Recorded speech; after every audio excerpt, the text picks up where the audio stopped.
today's episode, I share 2 traps that you encounter in the entrepreneurial journey.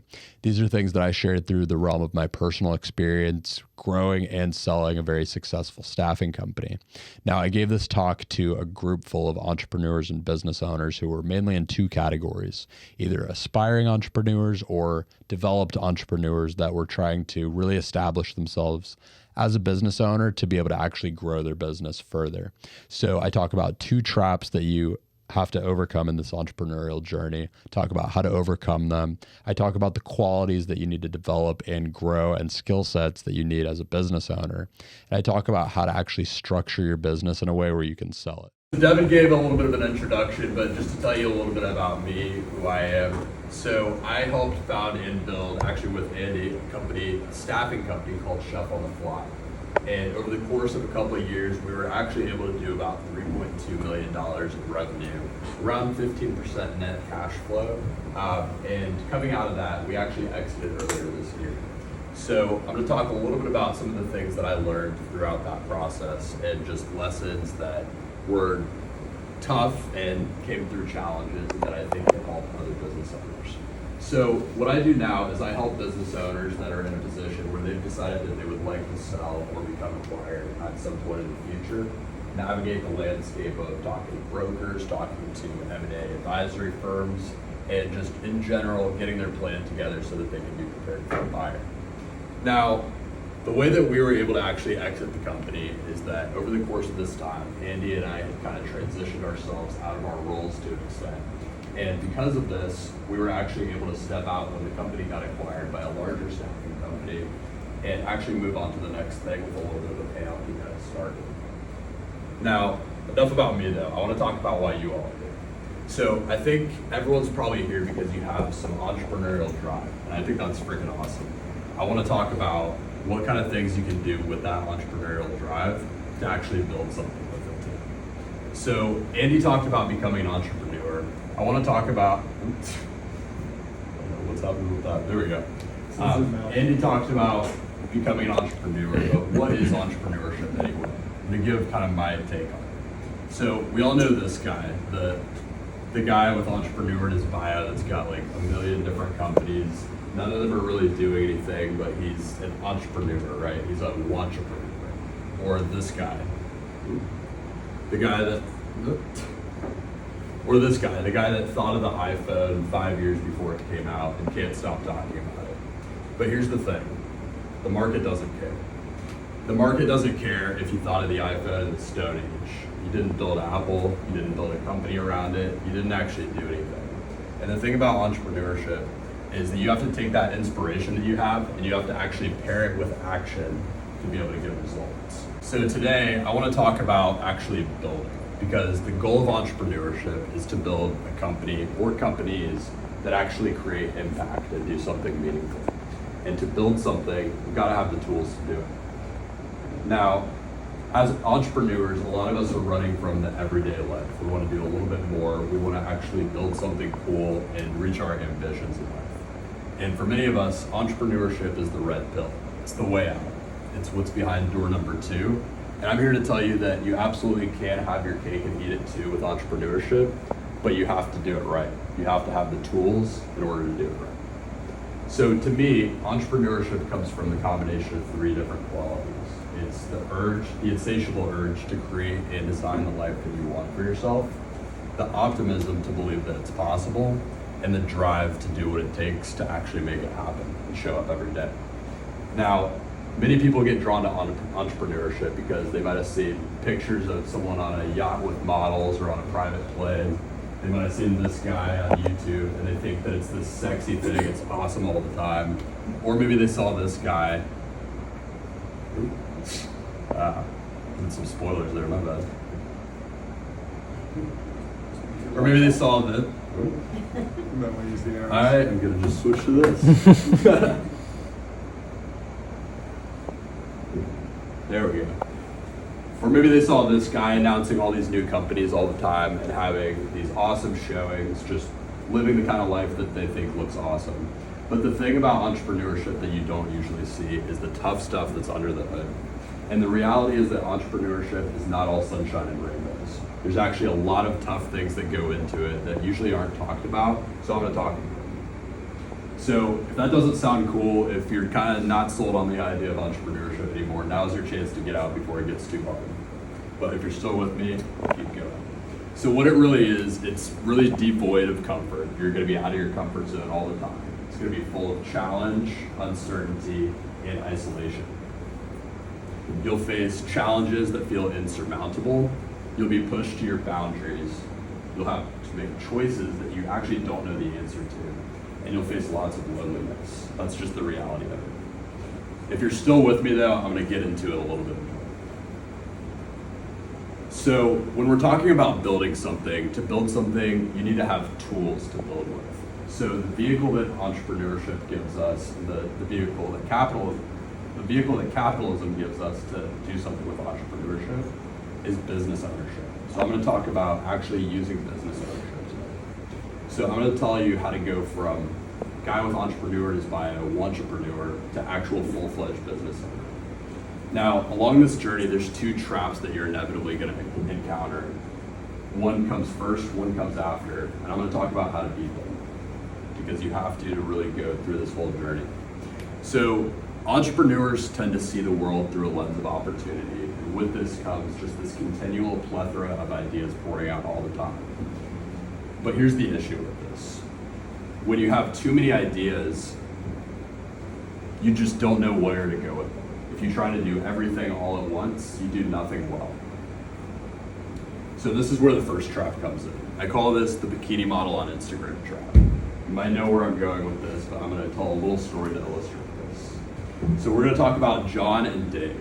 So two recent high school graduates who've decided that they want to make their way in the world of entrepreneurship. They want to do it a little bit different. They've got really big ambitions. So 3 months later, this is where the two of them are at. So John has decided that through high school, he's done some work on a roofing company. He's got a neighbor who owns a roofing company. He's worked there for summers and a little bit all over the place. And he's like, you know what? I know a little bit about roofing. I'm going to start a roofing company because my neighbor could do it. So why not? Why not me? So he decides to convince a contractor to come and work for him. And his neighbor, recognizing the entrepreneurial spirit, decides, you know what, I'm going to give this guy my blessing. I'm going to give him some tips to get started. I'm going to tell him how I found my first clients and see if he can do the same. So Dave, on the other hand, decides to just take to the internet and find out how the latest and greatest entrepreneurs are making their way and see if he can carve out a path for himself. So he finds a video about how you can make $10,000 a month running a social media marketing agency. And he did do it, by the way.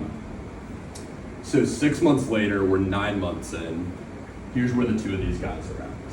So John has completed 2 jobs as a contractor. He's got the one contractor helping him out. He's netted $8,000 so far in his ventures, and he's had some tough times. It took him a while to get off the ground, but he's having a little momentum. His mentor helped him stay the course. Dave has had some success as well. He's working with 2 clients. He's actually netted $10,000 working with his social media clients. But he's burning out because he's not making those $10,000 months that the internet promised him. So one night when he's managing a client's account, he sees a video about how you can make $50,000 Forex trading. And he says, you know what, this social media marketing agency thing is just really tough, and I'm not having the kind of momentum that I thought I could have. So I'm gonna try this instead. So he decides to invest and learn how to do it. And then 3 months later, we're now 1 year in. So this is where the two of these guys are at. So John has completed 5 more jobs. He's getting referrals from past clients. He's leveraging those referrals for more business. And he's actually netted another $15,000 this week. Dave had some wins and some losses with the trading. It really didn't work out as well as he thought he would. And he's netted another $4,500. So he decides against this too. He decides, you know what, this is not the thing, I'm gonna try something else. So we're 1 year in, and John's at 23,000, Dave's at 14.5 thousand. Now let's skip 1 more year later, we're now 2 years in. So Dave's tried a number of different things. He tried starting an Amazon FBA store, he tried drop shipping, he tried flipping things from garage sales online, all these different tactics to try to make money. So after 2 years after graduating, he's had lots of losses, but he's really been grinding. So he's actually been able to save up about $35,000. But he decides, you know what? Nothing's really worked out for me like I thought it would and like the internet promised me. Entrepreneurship must not be for me. I'm gonna apply for college. Now, John kept reinvesting in and growing his business. He kept working with and meeting with his mentor, and he's now got 3 contractors helping him out. He's actually been able to get more referrals from past clients and really grow himself into the local community. So he's saved up $70,000. Now let's think for a second where these 2 guys are at. What is this gonna look like 5 more years down the road? If I had to bet on a horse, my guy is John. So here's what this is not about. It's not about college being the wrong choice. It's not about roofing being the right choice. It's not about any of Dave's business ventures being the wrong answer either. Here's what it is about. In entrepreneurship, success requires momentum, which requires time. And it's about how the best jumping off point for entrepreneurship is your existing experience. Now, rule number 1 in entrepreneurship is use what you've got, and everyone's got something. The way you figure this out, everyone here in the audience has at least one skill that you're better at than the average person, or at least one interest that interests you more than the average person. And then on the other end of the spectrum, you have the needs of the market. Now, in that area in between, you find the intersection where you can bring unique value in exchange for money. And that's where entrepreneurship lives. Now, why do I call it this? To me, business is like a romantic relationship. It starts with blind optimism, and eventually along the way somewhere you encounter difficulty. That difficulty leaves you 2 choices. Choice number 1 is that you accept the hardship, you go through the challenge, you work through it, and on the other side of that, you find compounding rewards over time. You build a long-lasting partnership. Choice number 2 is you DM the Instagram model, you get the instant gratification, you build no momentum, and you reap no compounding rewards over time. So I want everyone to take out your phones for a second. Go to your favorite social media of choice, whatever you spend the most time on. You don't have to tell your neighbor what it is that you're about to do, but I want you to find an account that maybe distracts you in some way. It doesn't have to be a literal Instagram model on Instagram, but something that distracts you from your personal or professional goals. And I encourage you to just go ahead and unfollow. Why make it hard on yourself? Don't distract yourself. Just make it easy. So why does this happen to us as humans? We suffer from something called shiny object syndrome. We all get it.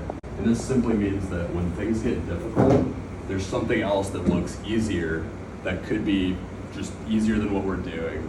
And we kind of flock towards that and decide to move towards it because we think it's not going to be as hard as what we're going through. We crave novelty as humans, and especially as entrepreneurs. And your job as an aspiring business owner is to keep this in check. The way that I like to do this personally is by being able to readily identify and actually name it. And so I call mine the novelty monster. And your job as a business owner is to recognize this and have a relationship with it where you understand where it's coming from and how to shut it down. So watch out for that guy. So why is this crucial? Now, falling for this trap simply means that you will cease to create momentum with whatever you're working on. How do we beat this? 2 things. We develop focus and discipline. So focus to me is simply the inner peace that you get from having direction and a plan for how to get there. We develop this by first starting small and then building on it by continually reminding ourselves that this thing is going to take time, so we have to tough it out. And by surrounding ourselves with people who can reinforce that message on a regular basis. Now, for me personally, advice has always sunk in best and actually created the most action when I'm getting it from someone who's actually lived the advice, who's actually gone through it. So I say this to say, when you do surround yourself with those people, think about this and choose wisely, choose your peers and mentors wisely, or else it won't create much action. Now, what is discipline? Discipline to me is the control that's gained by having rules and orders that you set and being pretty rigid with them, being just sticking to them and doing them, right? Now, you develop discipline by starting small and building on it, just like the focus, and by keeping promises to yourself and to others. And this builds momentum like anything else. So at this point, we've escaped trap number one. And when you escape trap number one, that inevitably leads to trap number two. You don't really see trap number two until you escape trap number one. So we all know this guy or girl too, right? They're great at what they do. They make great money. They've probably been doing it a long time. Maybe they own a business around it. But their life is completely ruled by work.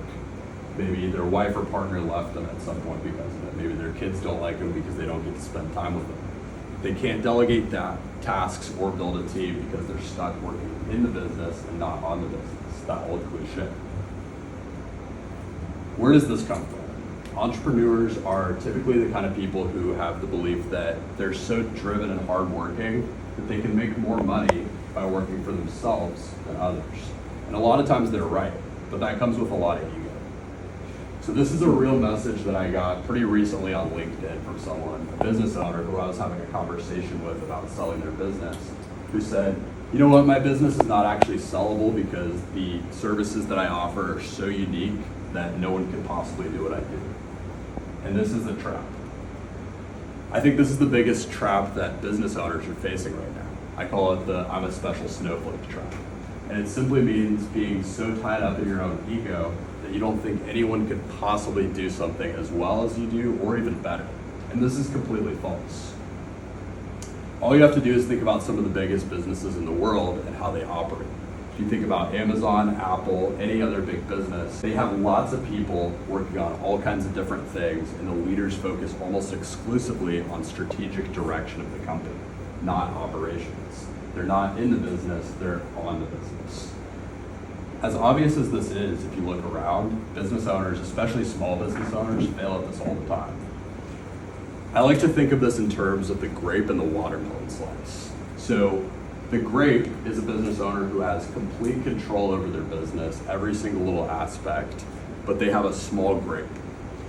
The watermelon slice is a business owner who's given up a little bit of control, right? They don't have the entire business under wraps at any given moment, but they have a slice of a watermelon, and it's a lot bigger than a grape.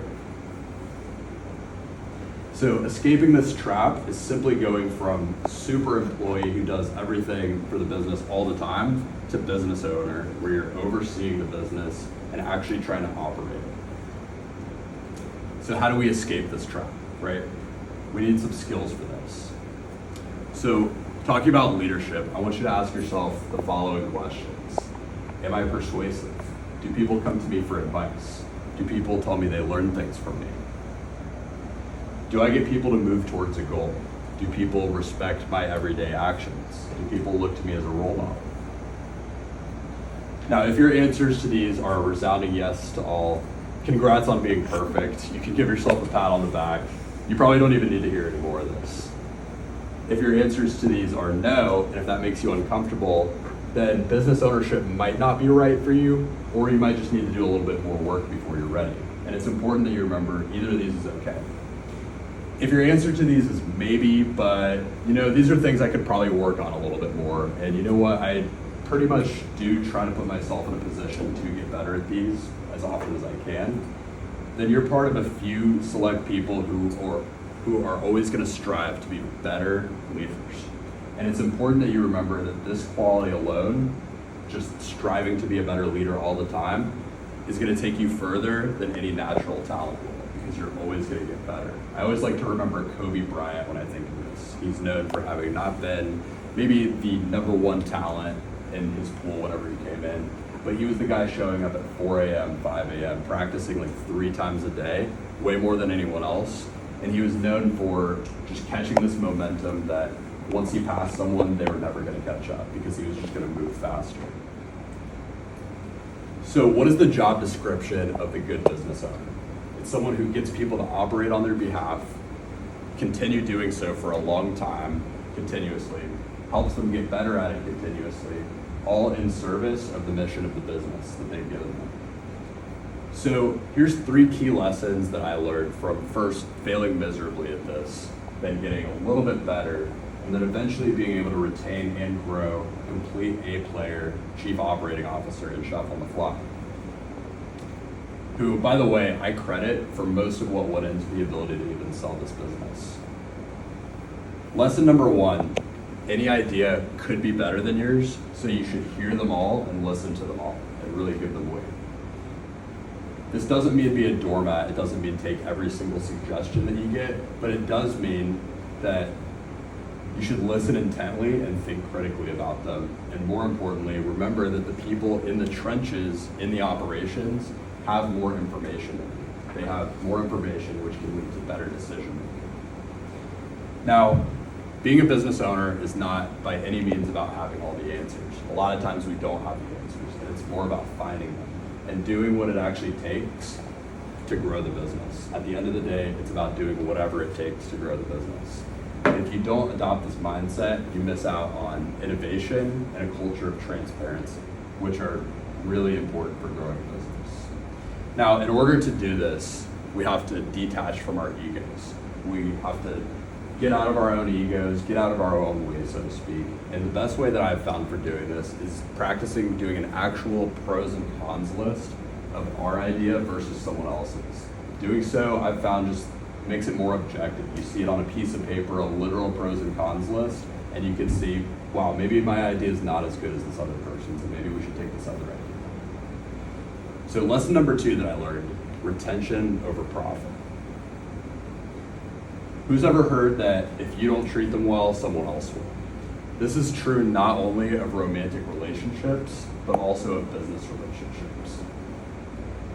Retention 101 to me is taking an honest, genuine interest in your employees' lives, needs, and goals, and not ignoring or discouraging the sharing of this information or feedback. Now, I've encountered 3 C's of engagement that I think really go into being able to retain an employee the right way. The first one is consistency. You absolutely have to meet with them regularly.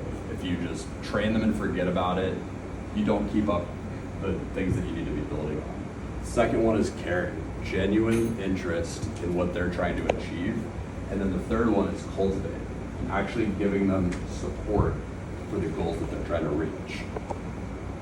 So once upon a time, when we were in Chef on the Fly, when we were growing it, our star employee, Adam, the chief operating officer I mentioned, one day came to me and he was just having a really tough time in this position. He was operating a lot of things were getting tough. And he said, you know what, I can't do this anymore, I quit. Now, this was a gut punch to me because I knew how important he was to the business. He was completely pivotal. He was our chief operating officer. And so I did the only thing I knew how to do. I said, where is this coming from? What's wrong? What happened? Is there a way I can make this right? And long story short, we were able to work it out. We were able to keep him on.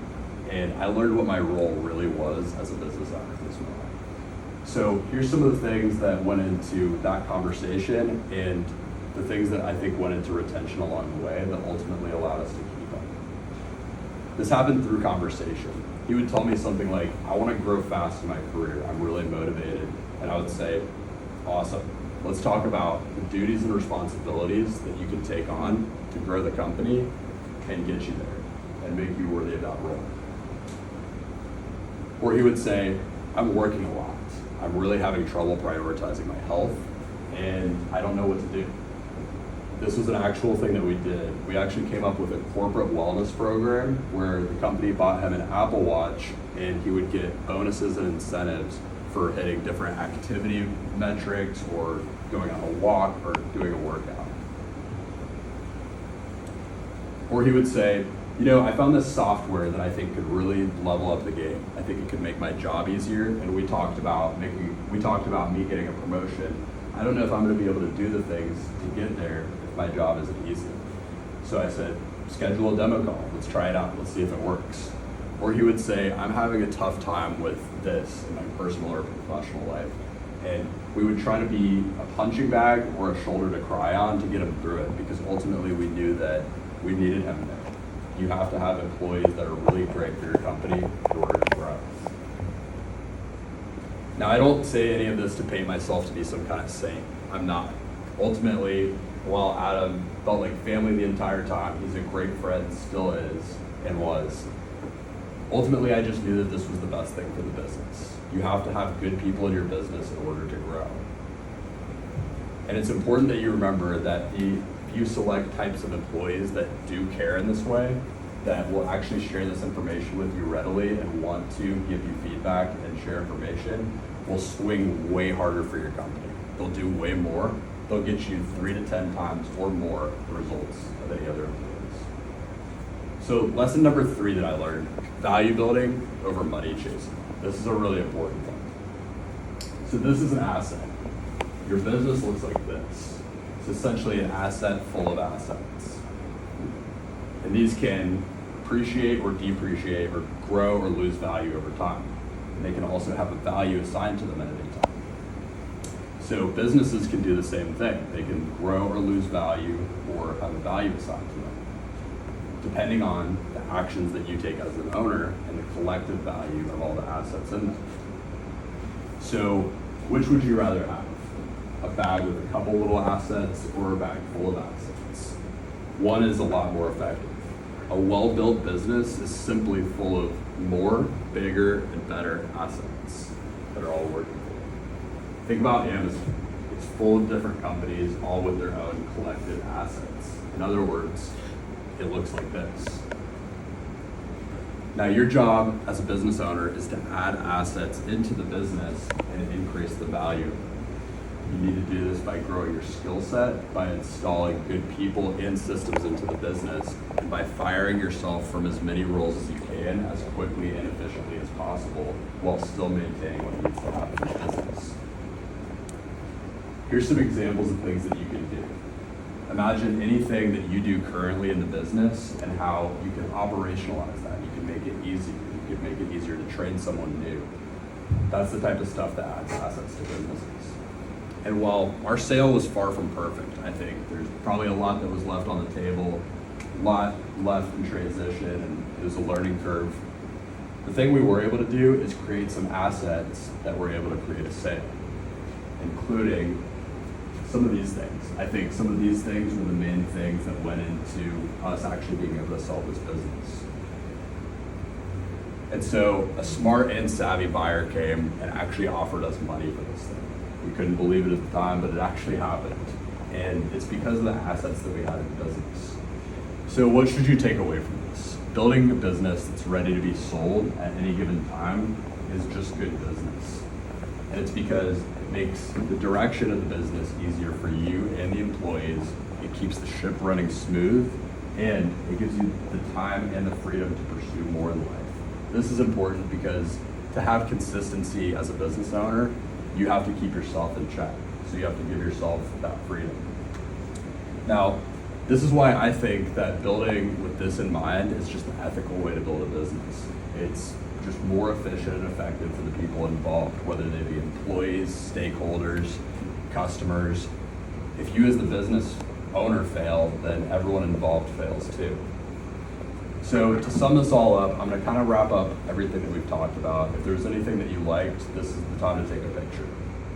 So we talked about the qualifications of an entrepreneur, having the urge to create the life that you want, having the optimism to believe that it's possible, and having the drive to show up every day to make it happen. We talked about the 2 traps to avoid, the bikini model on Instagram trap and the I'm a special snowflake trap. We talked about how to beat them, with discipline and focus for the second, and ego dropping and leading for the second. And we talked about the role of the business owner, which is to add assets to the business and increase their value. It's pretty simple, and the more you look through this lens, the more you'll see your business grow and flourish. And we talked about why any of that is important in the first place. It's simply, in my opinion, the most profitable, most scalable, and most ethical way to grow a business. Now, that's been it for me. If you want to keep up with me, I post content about this kind of thing and talk about it and my experiences. You can follow me on Instagram at brodyvinson.io. But that's it for me, and I'm going to give the stage to Devin to introduce our next awesome speaker, great friend and mentor of mine, Steve Strong. Thank you.